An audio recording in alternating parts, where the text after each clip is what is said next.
Está no ar. Gente que Fala. O melhor programa de debates do rádio brasileiro. Gente que Fala. Tem texto e direção geral do jornalista Fausto Camunho. Gente que Fala. Reúne de segunda a sexta-feira formadores de opinião para discutir as principais notícias do dia. Gente que Fala. Tem o selo de qualidade APCOM. Olá, olá, boa tarde. O programa Gente que Fala está começando ao vivo pela Rádio 365, a sua rádio de todos os dias, por imagens também na AltV, a TV da internet, pelas redes sociais, Instagram, Facebook, nosso canal no YouTube, tudo no ar, tudo ligadinho, tudo à sua disposição para você acompanhar a gente hoje até 1 da tarde. A gente quer você por aí curtindo, comentando, compartilhando o programa Gente que Fala. Participe também, interaja com os nossos convidados. 973350038 é o WhatsApp, 973350038. 12:01, pessoal. Eu sou Mauro Friesman. Sexta-feira chegou e o nosso espaço aqui é aberto para a gente falar de arte, de cultura, muita coisa bacana para você ter opções aí de lazer no final de semana, pelos próximos finais de semana também. A gente começa apresentando o ator Carlos Canhameiro, que está aqui na nossa bancada de hoje. Canhameiro, boa tarde, tudo bem? Como é que estão as coisas? Boa tarde, tudo bem? Tô em ressaca de estreia, né? Estreiei ontem, então tô com cara de ressaca de estreia. Já já você vai contar como é que foi essa estreia e o que virá pela frente. Também com a gente o Paulo Galvão, ele é ativista socioambiental, articulador do Engajamundo e coordenador do projeto Vozes da Amazônia. Tudo bem, Paulo Galvão? Boa tarde. Boa tarde, tudo bem? Tô aqui no corre. Ainda não tô de ressaca, mas tô no corre. Amanhã a gente tá na luta aí. Ou seja, ressaca à vista ainda. Tá para vir. Está por vir. Vamos lá, apresentando também o Giuliano Lago Negro, ele é cantor, compositor e instrumentista. Como está, Giuliano? Boa tarde. Boa tarde, Mauro, tudo bem? É um prazer estar aqui. Agradeço pelo convite, espero que dê uma boa roda de conversa aqui para a gente hoje. Legal. E o Samuel Fratelli, guitarrista, violonista, compositor e arranjador também nesse time de hoje, para essa conversa sobre arte, cultura, música e tudo mais. Tudo bem, Samuel? Tudo bem, boa tarde, Mauro. Prazer estar aqui com vocês, muito legal mesmo. Espero que seja uma ótima conversa aqui. Vamos lá, começar a nossa ótima conversa, 12:02 agora, para dizer que a 35ª Bienal de São Paulo começa na quarta-feira que vem, e vem aí com a temática Coreografias do Impossível. A mostra contará com 121 artistas e grupos de diversas partes do mundo, reunindo práticas artísticas inovadoras que buscam, vejam só, dar voz aos povos originários e também àqueles que experimentaram diásporas forçadas ou voluntárias. Para o José Olímpio Pereira, que é o presidente da Bienal, são artistas que lidam com a violência total, a impossibilidade da vida em liberdade plena, as desigualdades e suas expressões artísticas, as desigualdades e suas expressões artísticas são transformadas pelas próprias impossibilidades do nosso tempo. Paulo Galvão, eu começo com você a respeito desse tema, porque a gente tem nele aí, na 35ª Bienal, a questão aí dos povos originários, e você tem um trabalho ligado aos povos originários. Como é que você percebe aí essa edição da Bienal tratando deste tema? Eu acho muito importante, né? Primeiro, acho que é muito necessário, a gente vive um momento que é primordial a gente tratar desses assuntos, principalmente nesses espaços de arte e cultura, falando especificamente da Bienal, que é um espaço tão importante, e a gente ter essa abordagem dentro desse espaço é muito importante, né? A gente sempre usa a arte e a cultura como formas de expressões, de expressar nossas diversas lutas internas e externas. Então, acho que todos nós artistas temos uma luta, temos algo para mostrar, e acho que nada melhor do que usar a arte, usar esses espaços de arte e cultura também para levar e mostrar um pouco da diversidade cultural e artística que a gente tem dos diversos territórios, não só no Brasil, mas no mundo, né? Então, acho que abordar isso, a Bienal, trazer essa temática é muito importante, até para a gente conseguir também expandir os nossos horizontes de conhecimento culturais e artísticos e conhecer outros artistas e pessoas que desenvolvem trabalhos importantes também no meio da cultura, né? Carlos Canhameiro, a sua percepção também, né, sobre a 35ª Bienal de São Paulo, que chega aí na quarta-feira que vem, começa, né, dando voz aos povos originários e todos aqueles que, de forma voluntária ou forçada, experimentaram a diáspora, né? Como é que você observa? Olha, eu entendo que o ideal, né? Se for pensar no mundo ideal, eles não teriam que dar voz, né? Tipo, sempre tem esse lugar de que existe alguém dando voz àquilo, né? Mas eu acho que é um passo importante, como disse o Paulo, eu acho que é um passo importante, né? O ideal seria que essas vozes acontecessem sem que alguém desse voz para elas, né? Ou seja, se alguém está dando voz é porque foi suprimido anteriormente, então me parece ainda que a gente esteja num estado que alguém está dando a condição para que eles possam vejam a arte deles também é importante. Mas isso aqui é uma crítica no campo ideal, né? No tipo de que como se não tivesse ouvido massacres anteriores históricos que precisam ser revistos, mas eu acho que é uma conexão com o que está sendo discutido, né? De decolonização, é, de espaço para outras manifestações artísticas que não as ditas pelos europeus, o que deveria ser ou não arte. Então, eu acho que é um caminho importante reocupar ou ocupar esse espaço, porém eu ainda mantenho essa crítica de que a Bienal não dá voz a ninguém, né? Na verdade é isso, né? Ela é um lugar onde a voz acontece, né? Então não são esses curadores que dão vozes, né? Na verdade eles deveriam estar um pouco mais atrás, um passo atrás. Mas eu acho um passo importantíssimo, enfim, eu estou sendo aqui um crítico chato de sexta-feira de ressaca, mas é importante mesmo que se vejam que existem outras manifestações que são artísticas, que são estéticas, que são afetivas, para além daquele imaginário que a gente tem, que em geral é europeu e branco, obviamente, né? Mas que seja bem-vindo esse espaço, que das próximas vezes, inclusive, quem esteja na curadoria de todos esses espaços sejam, inclusive, esses próprios artistas ou esses criadores de outros lugares, de outras diásporas, sem que tenha que ter o aval, enfim. Mas, olha, não tem chatice, não. Você está correto aí, tem razão na sua percepção. Se alguém está dando voz, é de fato como você falou, essa voz foi suprimida, foi calada em algum momento, e essas vozes deveriam estar sendo ouvidas naturalmente, né? Como todas as outras vozes, né? Agora, de qualquer maneira, é uma oportunidade da história ser contada, ser recontada, para que aqueles erros do passado todos venham a conhecer e não se repitam, né? É a né, nossa esperança, vamos dizer assim. É que eu acho também que tem outro lugar, que aí também, enfim, tô me metendo aqui a besta, que é que essa arte não seja vista sempre como um recorte, né? Do tipo, agora a gente vai colocar a arte indígena, a arte negra, a arte feminina, enfim, como um recorte, e que sim ela participasse como arte, né? Que tirasse esses lugares. é, é, para identificar como se fala, olha, não é arte isso daqui é arte indígena, entendeu? Tipo, como se existisse um outro lugar. Mas isso aqui ainda são processos utópicos, futuros, obviamente, mas evidentemente que cada passo é importante. Aqui eu, né, gosto de ser mais acelerado, gostaria que as coisas fossem mais rápidas, né? A destruição foi muito rápida, né? Mas assim, a reparação ela demora, né? Ela tem um tempo aí de processo culposo ainda, né? De se reconhecer como tal, mas enfim. Samuel Fratelli, sua percepção sobre a Bienal edição 35, chegando aí. Eu concordo tanto com o Paulo quanto com o Carlos aí, nas suas percepções, né? Eu também concordo que essa setorização da arte ela acaba sendo um pouco complicada. Eu acho que arte é arte, né? E eu acho que você começar a falar é arte disso, é arte indígena, realmente essa parte eu concordo muito com o Carlos. Mas realmente é importante dar esse passo, né? Eu acho que a gente ficou tão acostumado com um formato artístico embalado que foi nos entregue, né?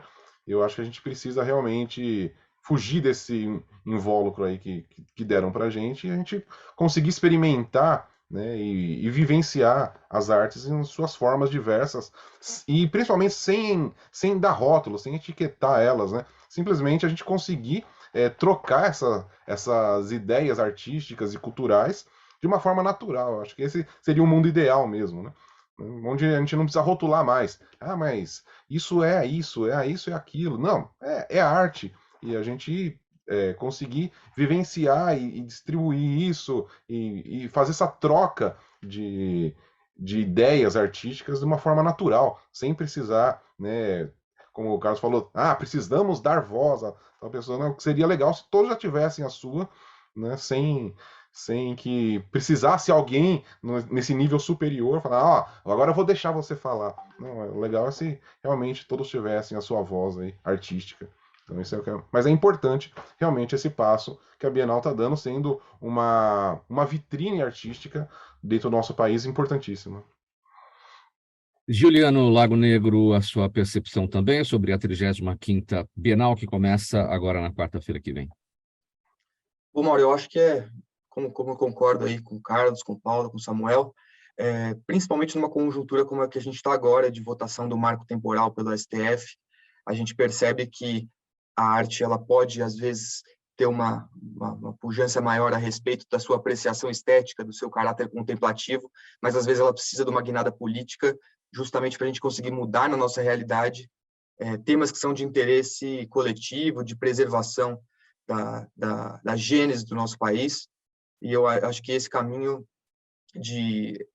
a concessão desse espaço e a utilização, a instrumentalização desse espaço para uma reivindicação que pode estar permeando essas obras que vão estar na Bienal, é um caminho, vamos dizer assim, muito democrático e muito possível se trabalhar esses temas numa instância que escapa, vamos assim, desses ambientes que são mais inacessíveis à população, como as instâncias superiores do Poder Judiciário.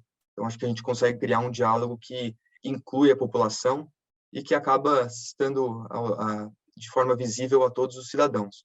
Isso é fantástico, acho que só tende a acrescentar. Essa é a minha visão. 12h11, programa Gente que Fala no ar pela Rádio 365, sua rádio de todos os dias, por imagens na Altivia, TV da internet e também nas nossas redes sociais, Instagram, Facebook e o canal do YouTube. Para falar agora sobre o próximo tema com o Paulo Galvão. Paulo, a Casa Natura Musical recebe amanhã a segunda edição do Festival Vozes da Amazônia, com programação de shows, rodas de conversas, exposição de artesanatos e várias comidas típicas da região. Organizado pelo artista paraense Silvan Galvão, o festival busca diminuir as barreiras culturais impostas entre a Amazônia e outras regiões do país, ecoando sua cultura através dos conhecimentos repassados pelos próprios povos da região, que vivenciam, constroem e protagonizam suas mais diversas realidades. Paulo, bom, tudo começa amanhã, né? Dia 5 é Dia da Amazônia e o Dia Internacional da Mulher Indígena, então a coisa é proposital, aí esse momento foi pensado justamente por causa da celebração dessas duas importantes datas, Dia da Amazônia e Dia Internacional da Mulher Indígena? Isso, também. A gente está aí no segundo ano, né, do festival. No passado a gente, enfim, o Juliano falou da importância da gente usar a arte também como uma ferramenta política, um instrumento de onde a gente consegue se posicionar, e acredito que todo mundo que está aqui sabe que ano passado a gente tinha um cenário muito complicado, e a gente usou dessa iniciativa, né, que foi a primeira edição. Na verdade, o Vozes da Amazônia ele surge tem bastante tempo, a gente só começou a chamar de Vozes da Amazônia desde do ano passado. A gente desenvolve alguns trabalhos com a cultura, né? Eu sou paraense, eu também um dos idealizadores do festival, e o Silvan Galvão é meu pai, que também é mestre de carimbó. Então, a gente faz várias ações usando da música, da arte, da cultura paraense, nortista amazônica, nos espaços de educação, principalmente. E aí, a partir do ano passado, a gente teve a ideia a partir de uma música que o meu pai compôs, que chama Quaya Nerindau, que em Nhengatu significa esse é o nosso lugar. E aí a gente falou assim, a gente convidou vários artistas, um artista de cada estado da região amazônica para gravar música, e a gente falou assim, vamos fazer um encontro com artistas da Amazônia, celebrando o Dia da Amazônia também, mas falando da importância da gente falar desse dia como um dia para a gente se posicionar e da gente conseguir ver tudo que está acontecendo, né? E aí esse ano a gente teve todo esse corre para fazer acontecer de novo. A gente conseguiu esse apoio da Casa Natura, é um espaço muito importante, é um espaço muito bacana em São Paulo, que incentiva a arte e a cultura. E aí a gente chega esse ano, e aí concordo muito com o que o Carlos trouxe na fala da Bienal, de que se dar voz é porque em um momento ela não foi ouvida. E a proposta do festival, a proposta dessa iniciativa é justamente a gente trazer as pessoas que estão dentro dos territórios, na base, construindo essas soluções. Porque muitas das vezes as pessoas, né, chegam, vão lá entender o que está... Às vezes nem entender direito, ver o que está acontecendo e chega, usa daquele conhecimento e às vezes nem consegue enxergar o que está por trás daquilo, né? Todo o conhecimento que está por trás.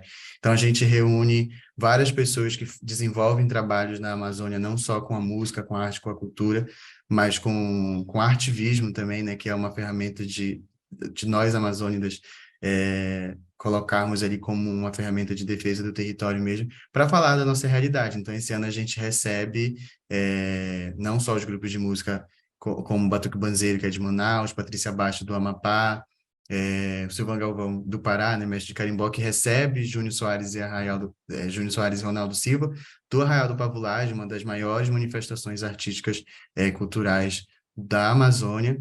E a gente recebe também para a roda de conversa Mayal Paiacan, que é uma indígena do povo Caiapó, Ângela Mendes, diretamente do Acre também, e a Dona Odila, Maria Odila, que é uma liderança comunitária, uma senhora que, enfim, desenvolve empreendedorismo na Amazônia há muito tempo. Então, a gente recebe essas pessoas, além de exposição de artesanatos também, com algumas iniciativas que fomentam a bioeconomia nos territórios amazônicos e a culinária amazônica. Então, é muita coisa para a gente apreciar e tudo isso pensado, idealizado, feito, realizado. A programação é 100% por pessoas da Amazônia, pessoas que moram na Amazônia, que conhecem a realidade ali, que vivem isso todos os dias. Então, é uma oportunidade para a gente conseguir ir e ouvir essas pessoas nesse espaço, sem a gente falar que vai dar voz, né? Porque a proposta do festival o espaço é nosso, nos escutem, não tem ninguém por trás disso. A gente faz por nós, porque há muito tempo a gente está lutando, está defendendo a Amazônia, e não precisa ninguém chegar e falar que vai salvar a Amazônia, porque a gente já está salvando há muito tempo e está lutando há muito tempo defendendo a partir das nossas ferramentas, né? Cultura, arte, saberes, enfim. Você falou que é do Pará, não é, Paulo Galvão? E você destacou aí inúmeras expressões, né, que são os artistas que participarão do festival aí nos próximos dias, né? Tem artistas do Acre, do Amapá, enfim, diversos estados aí que você falou, ou seja, toda a Amazônia contemplada aí, porque muita gente fala assim, nossa, o artista da Amazônia é do estado do Amazonas, e não, a gente tem vários estados compondo a Amazônia, é legal, enfim, então o festival contempla tudo isso. Isso contempla um pouquinho da cultura de cada estado, né? Porque muitas das vezes, principalmente as pessoas que estão fora da Amazônia, que estão na região sudeste, sul mais distante, generalizam, colocam a Amazônia como se fosse um lugar só. Às vezes foi em um lugar e fui em tal lugar. Já coloca como se eu fui na Amazônia, já conheci todas as realidades, já tenho propriedade para falar da Amazônia. Não, jamais. Cada lugar, cada pedacinho da Amazônia é uma cultura, uma identidade, um jeito de se expressar artisticamente, culturalmente diferente. Então, a gente traz um pouquinho da oportunidade da gente conhecer um pouquinho de cada pedacinho da Amazônia. Infelizmente, a gente não consegue trazer tanta gente como a gente gostaria, mas e esse ano a gente também trabalha com a ideia, né? O tema do festival esse ano é as Amazônias que coexistem, e é justamente pensando nessa imensidão que é a Amazônia, nas diversas Amazônias que tem dentro da Amazônia, né? Diversas realidades, porque muita gente, ainda hoje, pleno século XXI, 2023, com tanto acesso à tecnologia e informação que a gente tem, acha que na Amazônia, por exemplo, só tem indígenas que vivem sem celular, sem nada, que não tem prédios, que não tem carros, enfim. Muita gente ainda generaliza isso e a gente traz que a Amazônia ela não é só indígena, a Amazônia é indígena, é negra, é quilombola, periférica, urbana, enfim, a gente trabalha com essa diversidade. E esse ano também a gente pauta a campanha Amazônia de Pé, que é uma campanha de iniciativa popular, uma lei de iniciativa popular que está aí desde o ano passado, que visa destinar 52 milhões de hectares de terras na Amazônia, terras hoje que são públicas, né, as terras que mais sofrem com grilagem, desmatamento e etc., a se tornarem territórios indígenas, territórios em conservação, territórios quilombola, áreas de proteção ambiental. E também falando do marco temporal, que o Juliano bem citou, também é uma das temáticas que a gente trabalha esse ano, pensando na importância da gente falar de tudo isso nesses espaços, né? É um espaço não só de arte, não só para a gente conhecer a cultura, se divertir, mas se conscientizar e aprender também. E nada melhor do que aprender com as pessoas que vêm do território que constrói isso, né? Porque antes de existir a ciência, da tecnologia que a gente existe hoje, a tecnologia de ponta veio dos conhecimentos ancestrais e dos nossos antepassados. Então, tudo que a gente tem hoje começou lá atrás.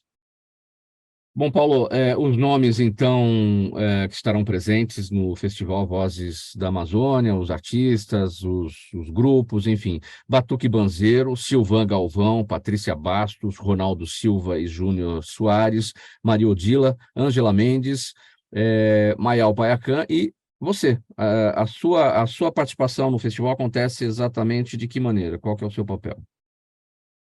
Além de pensar em muita coisa, tá carregando toda essa ideia na costa, eu também tive a oportunidade de trabalhar com muita gente legal, pessoas da Amazônia na curadoria, de estar conversando, estar construindo isso junto, porque além desse evento cultural e artístico que acontece, a gente é uma iniciativa que constrói coisas juntos, então não é uma pessoa só falando, por isso que chama Vozes da Amazônia, porque tem uma galera por trás disso, fazendo isso acontecer. E aí eu vou estar sendo mestre de cerimônia do evento, recebendo ali todo mundo e também mediando a roda de saberes com a Ângela Mendes, a Maria Odila e a Mayal Paiacã, que vai acontecer no sábado. Amanhã, né? Pois é, amanhã. Então vamos para a ficha técnica aqui para dar o serviço. Casa Natura Musical, amanhã então, é a partir das 6 da tarde, Rua Arthur de Azevedo, 2134, em Pinheiros, aqui em São Paulo. É isso? Isso mesmo, a partir das 6 a gente vai até às 10h30 com muita música, cultura, arte, conhecimento. É só chegar, vir se aproximar da gente e curtir um pouquinho, mergulhar nessa imensidão que é a cultura, é a arte, é a luta dos povos da Amazônia. Não fique de fora, gente. Vem todo mundo que vai ser muito legal. Bem, convite feito, Festival Vozes da Amazônia, amanhã, sábado, 6 da tarde, Casa Natura Musical, Rua Arthur de Azevedo, 2134, em Pinheiros. Meio-dia e 22, próximo assunto por aqui, programa Gente que Fala, pela Rádio 365, sua rádio de todos os dias, por imagens na UTV, a TV da internet e também redes sociais. O cantor e compositor paulistano Giuliano Lago Negro está lançando Se Eu Morresse Amanhã, seu segundo disco de estúdio, que traz como fio condutor o poema homônimo do autor ultrarromântico Álvares de Azevedo. Composto por 9 canções autorais, o álbum traz baladas e canções que percorrem, vejam só, os dois lados da paixão, o das delícias e o do sofrimento, e consolida a sonoridade de seu primeiro disco, Naufrágio das Ilusões, mas com uma roupagem mais madura ao tratar das expectativas do amor. O que o público precisa saber, Giuliano, sobre Se Eu Morresse Amanhã, o seu lançamento de agora? Bom, Se Eu Morresse Amanhã é um disco que trabalha e permeia muitos temas. Alguns que se apoiam, vamos dizer assim, no ethos de como se davam as construções poéticas dos ultrarromânticos, como Álvares de Azevedo, que acabou inspirando o título do disco, o seu poema mais famoso, de mesmo nome, mas também Casimiro de Abreu, o próprio Lord Byron, que, enfim, não é um autor brasileiro, mas que também tem relação na inspiração desses poetas lusófonos.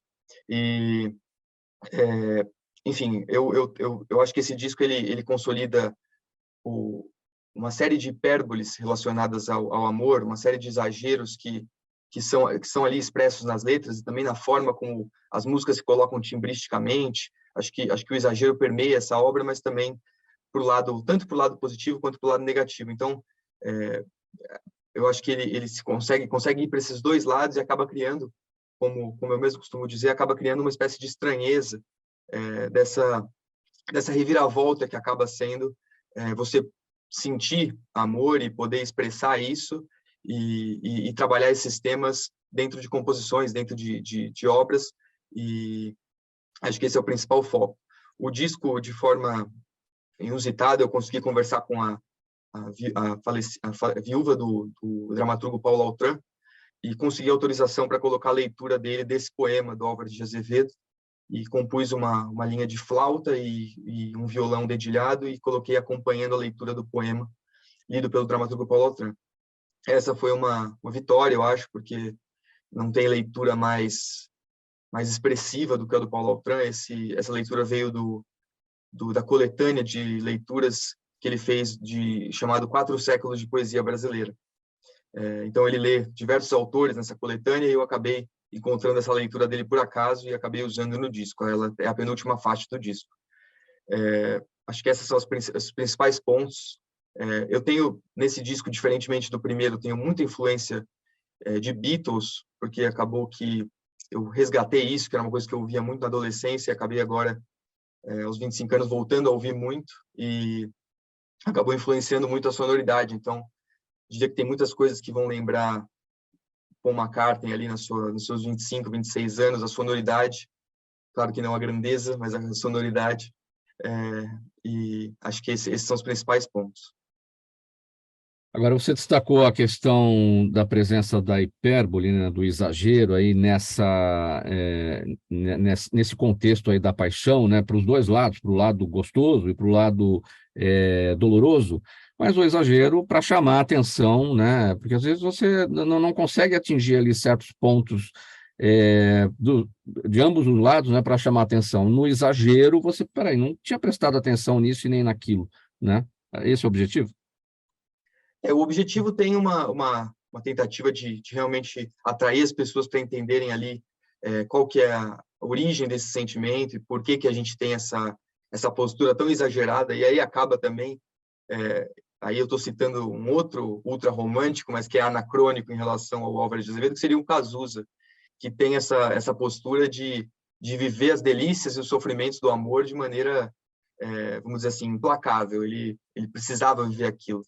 E no próprio disco, eu cito uma música do Cazuza chamada Ritual, canto 2 versos dessa música, que ele realmente fala sobre essa postura que às vezes a gente tem de ser muito exagerado em relação ao amor, de viver com muita intensidade, e que isso vai ter os seus efeitos deletérios, a gente vai ter que pagar terapia, vai ter que fazer uma série de coisas, mas acaba que a gente acaba dando um centro, um baricentro para a nossa vida, a gente acaba encontrando uma razão para viver quando a gente vive de forma intensa.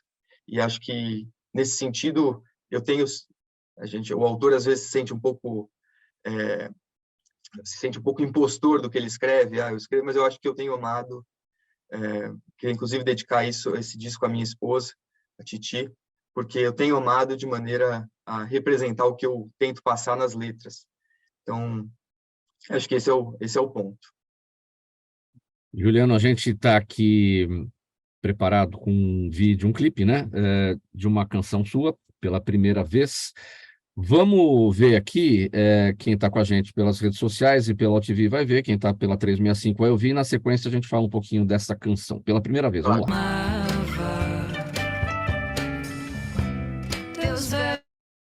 Isso aí, Juliano Lago Negro, pela primeira vez. Juliano, a gente colocou o clipe um pouquinho mais avançado ali, naquela parte inicial, nós vamos contar aqui porque a gente não exibiu. Na parte inicial desse clipe, retrata um casal, né? Tem cada um dormindo ali num local diferente, aí eles se levantam de manhã e acabam se encontrando, né? Então, está dentro desse contexto aí que você explicou agora, talvez do sofrimento ali, talvez, né? É o sofrimento desse casal dormindo ali separadamente, porque alguma coisa aconteceu, né? Sim, tem esse detalhe, né? Que o clipe começa com um casal que não dorme na mesma cama, que não está ali, e depois eles continuam uma rotina diária sem, vamos dizer assim, sem se importar muito com o quanto é simbólico você não dividir a cama com a pessoa que você ama, né? Então, realmente, acho que trabalha um pouco esse tema. E aí depois entra essa performance, né, que é muito corporal, essa dança, que eu acho que daí tenta, vamos dizer assim, metaforizar o que seria essa dinâmica de um casal que está ali, enfim, dentro dos problemas que todas as vidas têm, tentando preservar os sentimentos, tentando preservar o amor. E esse é um trabalho árduo, mas que todo mundo sabe que vale muito a pena, na maior parte das vezes. Os dançarinos nesse clipe, Giovanna Teles e Rodrigo Oliver, é isso? Isso mesmo. E você não está sozinho nessa canção, é com a participação de Malu Magri. Malu Magri, uma compositora e cantora paulista, que, enfim, é minha amiga desde a época de colégio e a gente sempre faz coisa junto. Uhum. Então, bom, e as apresentações, como é que está a sua agenda? O que você pode dizer para a nossa audiência? Eu tô iniciando os ensaios para fazer o lançamento do Se Eu Morresse Amanhã. Aqui enfim, a gente tem músicos aqui na conversa, sabe como é difícil você conseguir arrumar a agenda para todo mundo comparecer no mesmo lugar, na mesma hora, ainda mais quando o disco envolve violoncelo, envolve flauta, envolve uma série de, vamos dizer assim, apetrechos e instrumentos a mais do que seria uma formação de banda mais clássica. Então, por conta disso, está tendo algum tipo de morosidade aí para a gente conseguir fazer esse lançamento. Mas, enfim, dentro das intempéries do que aconteceu, a gente já conseguiu lançar o disco, que já foi uma grande vitória. Passar pelo processo ali de juntar todo mundo no estúdio, conseguir fazer essa preparação, essa pré-produção e gravar e lançar. Também a mixagem, masterização. Então, também a questão financeira relacionada a isso, que também é uma dificuldade, porque dificilmente a música se sustenta, então a gente acaba tendo que buscar uma outra alternativa. Então, nesse sentido, eu acho que em breve, ali nas minhas redes sociais, eu vou poder informar com você os próximos shows e pretendo fazer um show completo, lançando esse disco todo e também tocando músicas do meu primeiro disco, Naufrágio das Ilusões, que também tem composições muito bacanas, feitas em parceria e também compostas apenas por mim. Muito bem, 28 minutos para 1 da tarde agora. O programa Gente que Fala vai dar uma paradinha, um intervalo bem rápido. A gente toma um gole de água, todo mundo aqui. Na sequência, mais temas para a gente tratar. Até já. Os melhores trabalhos de comunicação nunca abrem mão de um excelente instituto de pesquisas. A Orbis é um instituto de pesquisas que une precisão e confiabilidade estatística com a mais alta tecnologia em pesquisas do mercado. Na sua próxima pesquisa, se eu fosse você, chamava Orbis. Até porque o sucesso é consequência direta da informação que você tem e o que você faz com ela. Volta 27 minutos para 1 da tarde, o programa Gente que Fala por aqui, pela Rádio 365, sua rádio de todos os dias, nossa transmissão por imagens, pela Altivia TV da internet e também pelas redes sociais. Eu vou trazer um outro convidado agora aqui para o nosso time, é o Daniel Matos, economista, especialista em direito tributário. Daniel, boa tarde, tudo bem? Seja bem-vindo, como estão as coisas? Oi, boa tarde, Mauro, boa tarde a todos. Vamos falar de economia, porque economia também é uma arte, né? A arte de economizar, não é, Daniel? Vamos falar sobre Verdade. o governo, a arte de gastar bem, né? O governo federal e o Banco Central vêm estudando medidas que podem levar ao fim do rotativo do cartão de crédito, como uma medidas para se combater a inadimplência das contas e principalmente do cartão de crédito em todo o país. Que medidas são essas e o que é que deve mudar se isso tudo for implementado, Daniel? Vamos lá, existe sim a ideia. A intenção ela é boa no sentido de que você tem o alto endividamento das famílias que, infelizmente, não conseguem, por exemplo, pagar as faturas dos cartões de crédito integralmente no prazo e sobra, às vezes, um saldo ou algum outro valor para o mês subsequente. O que acontece é que o custo do rotativo é muito alto. E por que ele é alto? Ele é alto porque se a gente compara o custo da concessão de crédito no rotativo comparativamente com o financiamento imobiliário, nós iremos perceber que a taxa de uma para outra é bem diferente. Por quê? Numa operação de financiamento imobiliário, o banco ele tem a garantia do imóvel. Então, eventualmente, se a pessoa se tornar inadimplente, o banco vai ter como executar a garantia e tomar o imóvel para ele para pagar o financiamento. No caso de um rotativo, não existe essa presença da garantia.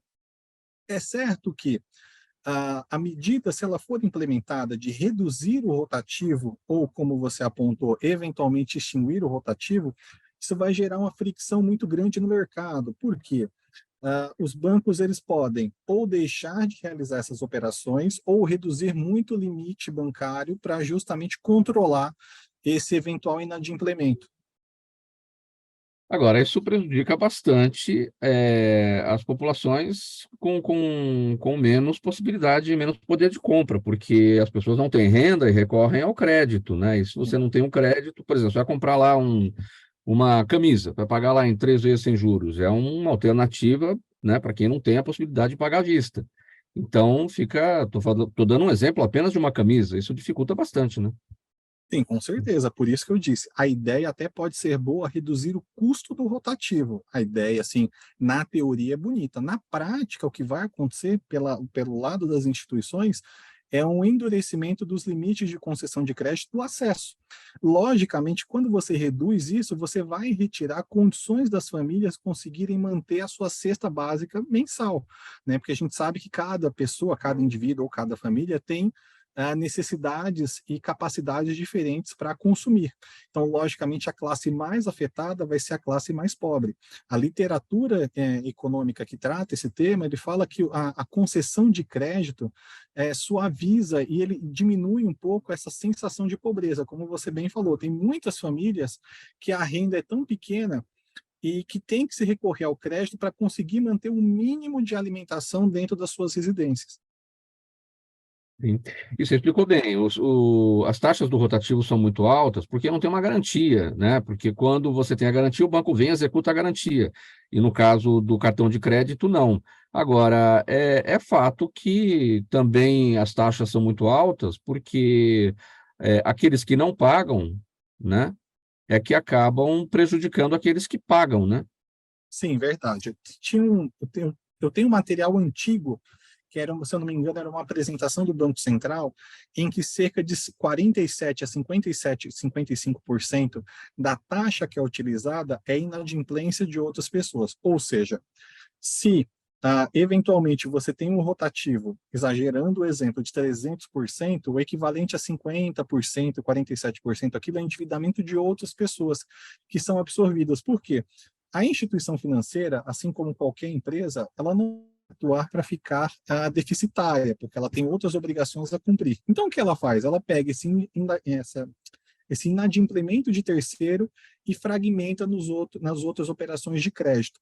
E aí, infelizmente, acaba onerando muito o rotativo do país, além das condições econômicas, macroeconômicas, perdão.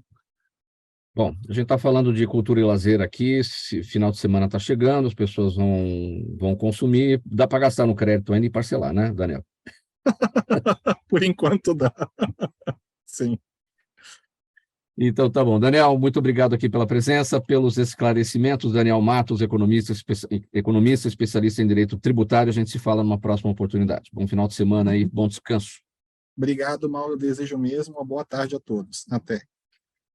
A gente segue aqui com o programa Gente que Fala, faltando agora 22 minutos para 1h da tarde. Programa Gente que Fala pela Rádio 365, sua rádio de todos os dias, AllTV, TV da internet e também redes sociais. Sexta-feira, muita arte, cultura, música, para a gente dar muitas dicas legais aqui para vocês. Carlos Canhameiro estreia 2 peças agora no final de semana. Uma delas, Os Culpados, que estreia hoje no TUSP. É um drama adulto que aborda o horror face ao desconhecido, no qual uma família é vítima de um massacre após ser acusada de infectar os habitantes de uma cidade. E o outro é um infantil chamado A Grande Questão, que estreia amanhã no Sesc Belenzinho, com a Companhia de Feitos, e convida crianças a pensarem e responderem. Afinal, por que estamos aqui? Ô, Canhameiro, já que a gente tem essa pergunta aqui, então vamos começar sobre o segundo espetáculo, A Grande Questão, respondendo essa questão, né? Afinal, por que estamos aqui? Não tenho a menor vontade de responder essa pergunta que está aí percorrendo a humanidade, né? Tipo, talvez isso que nos mova a chegar até onde a gente chegou, né? Ter tantas diversidades, inclusive aqui artísticas, né? Das expressões que o Paulo trouxe aqui desse festival maravilhoso, que eu indico, eu reforço aqui que as pessoas deveriam ir à Casa Natura Musical para acompanhar. Há músicas que estão resgatando Álvares de Azevedo, né? Do tipo de retomar. Eu sou apaixonado pelo Álvares de Azevedo, pela peça Macário dele na área do teatro, enfim, de ver que a gente, de alguma forma, tem lastro, enfim, algumas coisas de alguém que escreveu isso com 20 anos, né, escrevendo coisas sobre 20 anos. Então, eu acho que a resposta da grande questão é justamente não ter resposta, é conseguir ser aí permeado de alguma maneira um pouco mais afetiva pelas diversas formas de expressão artística, cultural que a gente tem. Então, a ideia de fazer uma peça para crianças, né, essa é minha quinta peça para crianças com a Companhia Defeitos, né, com a CIA Defeitos, é justamente não dar respostas, é ficar conseguindo, tentar instigar pelo menos essa nossa, tá sexta-feira, É horrível essa palavra. Pluralidade. É um trava-língua, né? Também tropeço nela. Essa pluralidade de respostas, ou nem de respostas, né? De maneira de encarar o porquê estamos aqui. Eu não quero ser nem naive, nem nanaíra, de dizer, olha, a gente vive todo mundo bem, feliz, alegre e contente, mas eu diria que a forma como a gente trata as crianças, a maneira como a gente tem tratado as crianças, diz muito do porquê a gente está nessa situação hoje, né? Eu acho que a maneira como a gente olha para elas, a maneira como a gente dá voz, né? A famosa dá voz. A criança é a única que não tem representação por si mesma, né? Entre todas as lutas que a gente coloca, sejam elas minoritárias ou não, palavra também, né, super questionável, mas as crianças são sempre representadas por alguém, né? Elas nunca podem responder por si mesmas.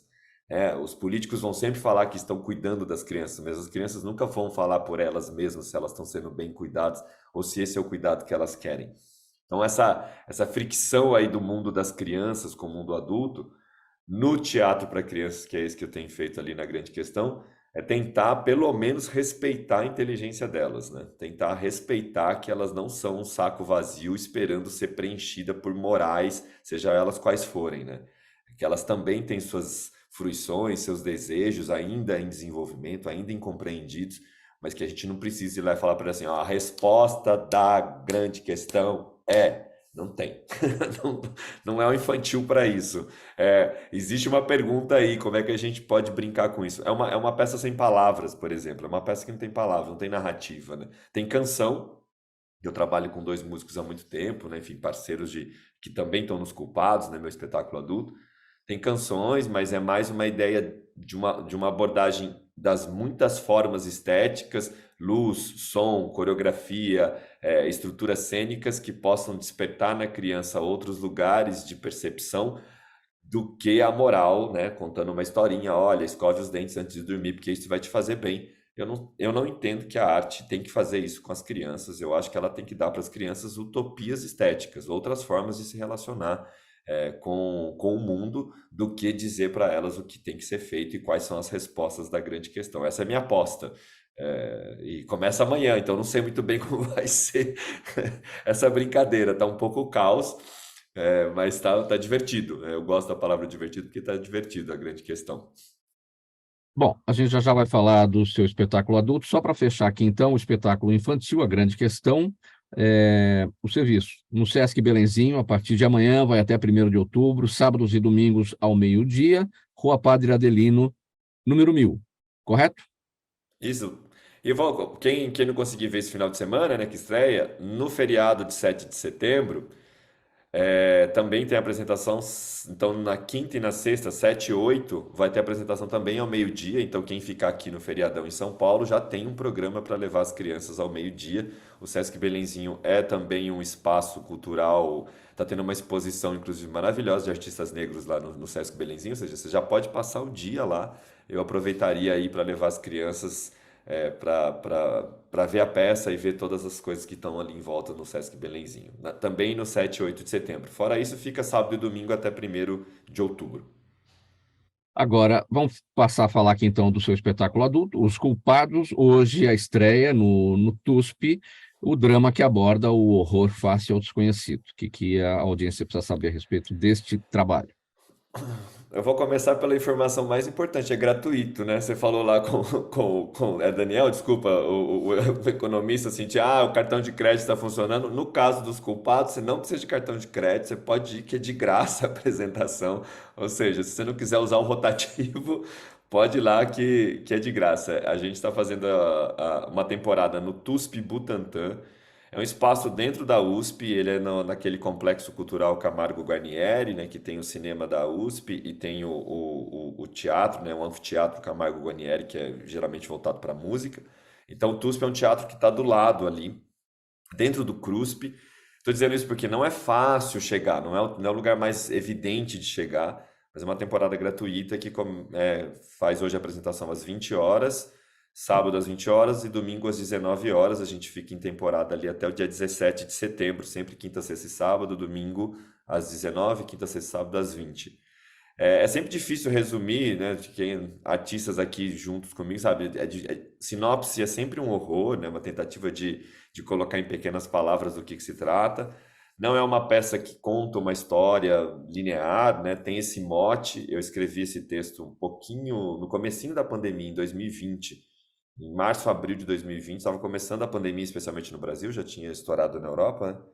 Mas eu estava com essa ideia de que, e se alguém levasse essa doença numa cidade pequena e fossem acusados de terem levado, como seria a reação?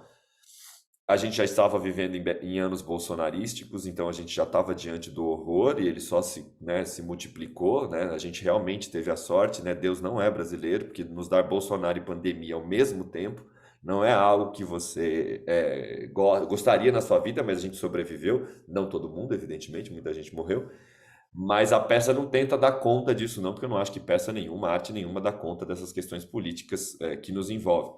Mas é mais uma brincadeira, na verdade, os culpados é porque eu me sinto culpado em escrever o drama. Eu, como autor, me sinto muito mal em escrever um drama, porque a forma dramática, para mim, é ainda um lugar que me causa um certo ruído interno.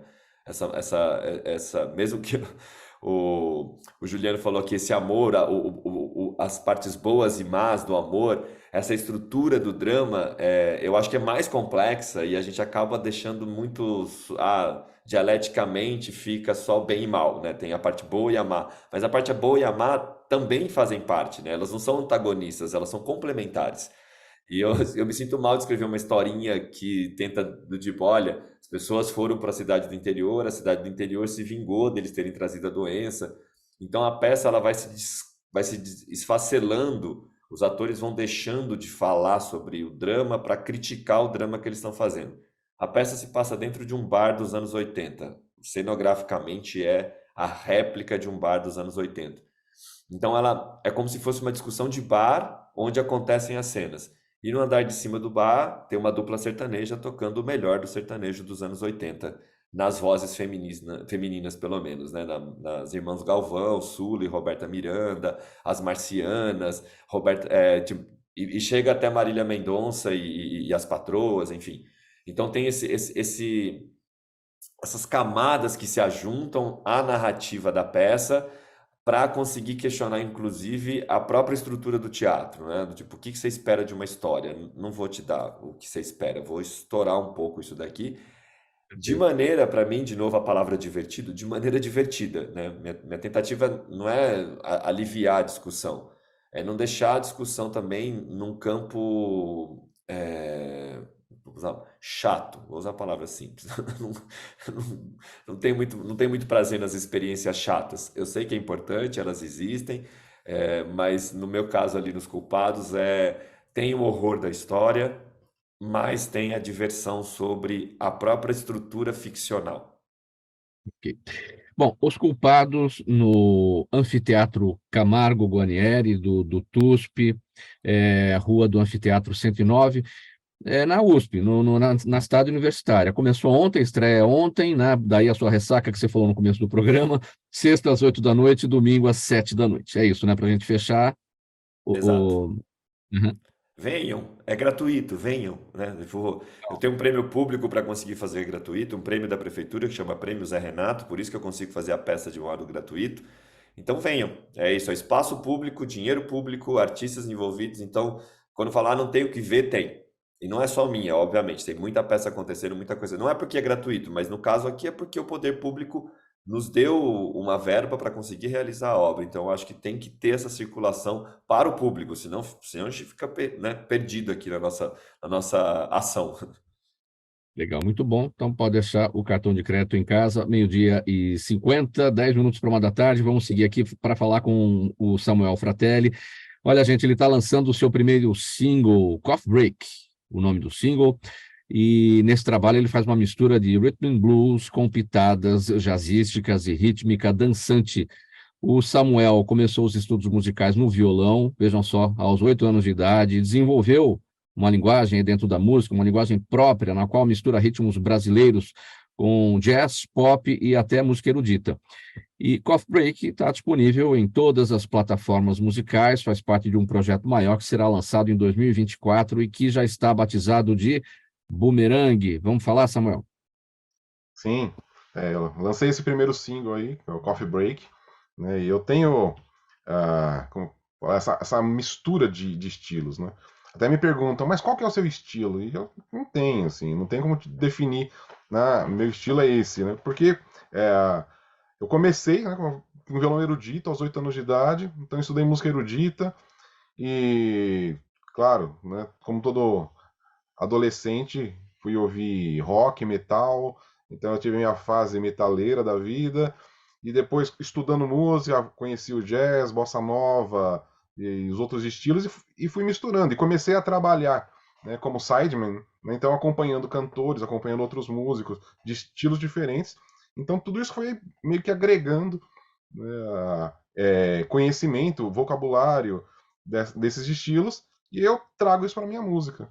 Então, eu tenho essa Coffee Break que ela tem essa pegada de mais de rhythm and blues, com um pouco de funk, né, esse swing do funk, né. Eu tenho um single que está para ser lançado agora no final de setembro, né, que chama Necas, que aí é uma mistura de blues com uma pitada jazzística também, né, tem algumas coisas ali, e aí um pouquinho do rock junto. E aí o trabalho que eu vou lançar, o Boomerang, essa música Boomerang é, já, já é muito mais uma influência do fusion, né, que vai misturar o jazz com o funk, o rhythm and blues. Então, o meu trabalho realmente traz essa mescla de estilos aí que eu acho que é legal, né? É a minha assinatura musical mesmo, é misturar esse monte de estilos diferentes. Agora, essa canção de trabalho, né, esse single, Coffee Break, eu destaquei aqui, faz parte de um projeto maior que vai ser lançado no ano que vem, que já está batizado de Boomerang. O que é esse projeto? Então, vai ser um álbum com músicas autorais, né? Eu até citei, já falei dessa Boomerang, que vai ser a faixa título, né, do álbum, mas que vai ser diversas músicas autorais e cada uma trazendo essa linguagem diferente. Então vai ter a Coffee Break, tem essa coisa mais pro R&B, aí tem essa Necas que eu vou lançar agora no fim de setembro, que é um pouco mais pro blues, a Boomerang que é um pouco mais fusion, e eu tenho outras, né, outras músicas autorais que também vão trazer algumas linguagens diferentes. Então vai ser um álbum que vai meio que tentar explicar quem eu sou, né, musicalmente, mostrando todas as minhas faces de linguagens musicais. Essa é a ideia. Entendeu? Um disco e Boomerang, eu dei até esse nome, porque o Boomerang é algo que vai e volta, né? E eu sinto muito isso na minha vida, né? Musical. Né? Então, a hora eu tô indo para um lado, aí eu acabo entrando de cabeça em outro, e é sempre um vai e vem, né? Essa é a grande minha questão musical, é um vai e vem de estilos. Apresentações, como é que está a sua agenda, Samuel? Eu não tô também com uma agenda ainda, principalmente porque eu acabo trabalhando com outros artistas, então eu não estou conseguindo fazer a minha agenda fechada ainda do meu trabalho. Estou acompanhando outras pessoas, né? Mas ainda não consegui. Eu quero primeiro finalizar esse projeto e aí sim eu vou dar seguimento com as minhas apresentações mesmo. Olha, gente, 6 minutos para 1 da tarde, eu vou passar agora aqui para as perguntas da nossa audiência. Olha, e eu quero te pedir aí, quero pedir para todos brevidade, porque tem uma pergunta para cada um. Então, 1 minutinho para cada um responder. Eu começo, já que o Samuel está falando, eu vou com você, Samuel. A pergunta é do Jaime, do Jardim Bonfilholi, ele mora aqui na Zona Oeste da capital. Jaime, obrigado aqui pela participação. Ele diz assim, é uma pergunta de leigo, ele mesmo diz, é uma pergunta de leigo. Ele quer saber quais são as diferenças de execução entre uma guitarra e um violão, e qual é o seu preferido, qual é o seu instrumento preferido. É uma pergunta difícil saber qual que é o meu preferido, né? Como instrumento, ele é o mesmo, né? A mesma afinação, os acordes são nos mesmos lugares, as escalas são no mesmo lugar, mas existe uma questão muito de articulação, né? O violão, e mesmo até entre violão, você tem um violão de corda de nylon, um violão de corda de aço, que você vai ter articulação diferente. Então a maneira como você tange as cordas e como o som é produzido, ele vai dar uma certa diferença. né? E a guitarra, principalmente. A guitarra a gente consegue ainda mais diversidade ainda, porque a gente consegue colocar pedais de efeito e outras coisas que você consegue uma gama de sonoridades diferentes. Então seria mais isso, né? A forma como você consegue articular cada um. Tanto o violão quanto a guitarra se articula diferente. Legal, aí, Jaime, bem, boa resposta aqui, boa explicação do Samuel Fratelli a respeito dos dois instrumentos, a guitarra e o violão. Paulo, a pergunta do André Cury, ele está no YouTube, quer saber o que faz o Engajamundo, do qual você faz parte. Bem rapidinho, o Paulo. Show, bem rápido, que é muita coisa também, mas o Engajamundo é uma organização de jovens que atua em todo o Brasil, trabalha com várias frentes, tem GT Clima, biodiversidade, gênero, a gente tem representações em conferências internacionais, tipo na COP, que é a Conferência de Clima, eu estive ano passado, esse ano a gente lança a campanha semana que vem, inclusive, então é uma organização de juventudes de todo o Brasil, quem quiser é só pesquisar, tem um trabalho bem bacana também. E que sempre está aberto para misturar as diversas expressões de ativismo que a gente tem no mundo. Giuliano Lago Negro, a Juliana Rocha no Instagram pergunta o seguinte: naufrágio das ilusões e se eu morresse amanhã não são temas tristes demais para um artista de 25 anos de idade, como você? Eu acho que essa é uma pergunta capciosa. Realmente, de fato, na verdade, eu acho que o Naufrágio das Ilusões ele também tem uma origem literária. Esse é um mundo em que, como eu curso letras, eu sou formado em jornalismo, mas minha segunda graduação é letras. Eu acabo encontrando esses temas literários o tempo todo na graduação.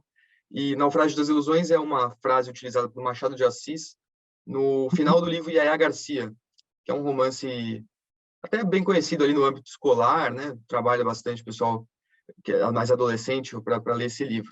E ele termina o livro com essa frase, né? Alguma coisa escapa ao naufrágio das ilusões. Na verdade, essa frase ela assume um tom vitalista no livro. Alguma coisa escapa ao naufrágio das ilusões. Então, o meu disco Naufrágio das Ilusões, ele acaba sendo um disco triste, mas também ele tem uma espécie de visão esperançosa. E eu acho que o segundo também. Eu acho que a minha postura como compositor, como cantor, é um pouco de não escapar também e fazer um positivismo, uma positividade que pode ser alienada, mas também não deixar de atribuir esses requintes de esperança. Eu sei que isso é muito pouco mercadológico, eu tenho consciência disso, mas eu acho que, enfim, trabalhar com esses temas é imanente, e acho que é como eu gosto de me expressar, mas eu recomendo, desculpa, esqueci o nome de quem fez a pergunta, mas eu recomendo que ela ouça os discos e veja que tem muita esperança, apesar de trabalhar também com temas mais fúnebres às vezes. Pergunta foi da Juliana Rocha, de Juliana para Giuliano. Obrigado, Juliana. Espero ter respondido. Rapidinho, Carlos Canhameiro, a Marina Moura Lima no Facebook quer saber o seguinte: teremos algum outro evento de lançamento do seu livro Desconhecido Afeto em São Paulo? Ela diz, infelizmente eu perdi o do mês passado. Bem rapidinho, Carlos. Não, de lançamento não, mas se ela quiser pegar um livro autografado, ela pode ver as peças, eu tô lá. E ela pega um livro comigo, por exemplo. Não é um evento, mas ela recebe.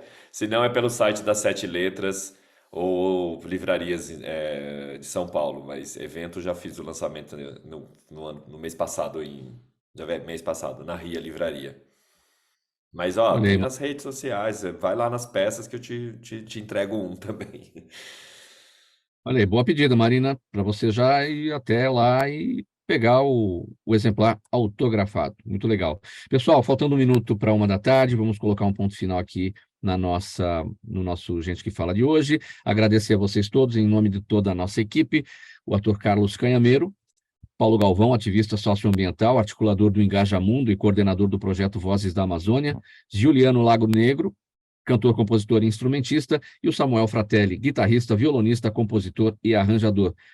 Legal, gente, parabéns a todos aí pelos trabalhos realizados, muito obrigado por aceitarem o nosso convite para esse bate-papo de hoje, no programa Gente que Fala, que é sempre uma realização da ABECOM, apresentação minha, Mauro Friesman, pauta e redação do Pedro Schiavon, Zenilda Salvato, nossa diretora de produção, jornalista Fausto Camunha, nosso diretor-geral, e você aí do outro lado, espectador, ouvinte, a razão da nossa presença aqui todos os dias.